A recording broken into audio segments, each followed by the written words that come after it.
Assalamualaikum warahmatullahi wabarakatuh. Akkam jirtu nagayaa fayyaadha. Ar'as video biraa qabadheetiin isinii dhufee videoon ar'aa ammoo wanni an isinii dhufeeni otii tanan daakee akka juusatti tolchee ganama faxaraaf akkatti dhugan isinitti garsiisuu fi asitti itti naqadha. Otii tanaa otiin tun qamadii manse'a qamadii akka biratti godhanii tolchamte se'a. Amma asitti otii tiyyatti aanan itti naqadha. Aanan kanatti maraa eegas hilikii fi appoo haafii qaba. Gimaash appoo itti naqa. Maraa akkanatti waliin zafaa haga daqiiqaa 30tiif akkanatti zafee kaaya.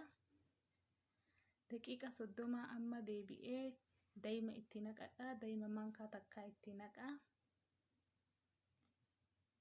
Daa'imilleen hedduu bareedaadha. Loomii gimaashaa itti naqa. Loomii gimaasha itti naqee hedduu bareedaa ganama faxaraaf waan hedduu bareedaati. Hilikii reefu keessa kaayisaan eega zafee irra bahe keessaan baasa waliin hin daaku. Hilikii san keessa baasee kunoo blender kiyya naqadhee muuzii takka itti cira. Muuzii tiyya takka itti ciradhee maraa eegas walitti daakaa hedduu faxaraaf namni wayit luusuu godhuu feetanis qaama hedduu namarraa buusaa nyaata bareedaadha. Faxara isin hin barbaachisu ganamaa yoo kana takka dhuydani. Kanaafuu akkanatti yaalaadha yeroo maybe haga ji'a takkaa yoo akkanatti ganama dhuydan jijjiirama hedduu isinii garsiisa. Kunoo akkanatti qopheessee jira. Hedduu bareedaa takka. Eegas ammoo sinameenii tanaa xiqqoo irra buusaa.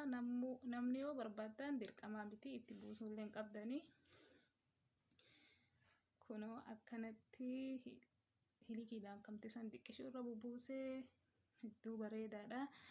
Warri channel kanaaf haarawaa please like, share, subscribe gochuu hin dagatina. Warri subscribe naa gootan galatooma. Yeroo biraa video biraatiin haga walitti deebinu nagaa keessa tura.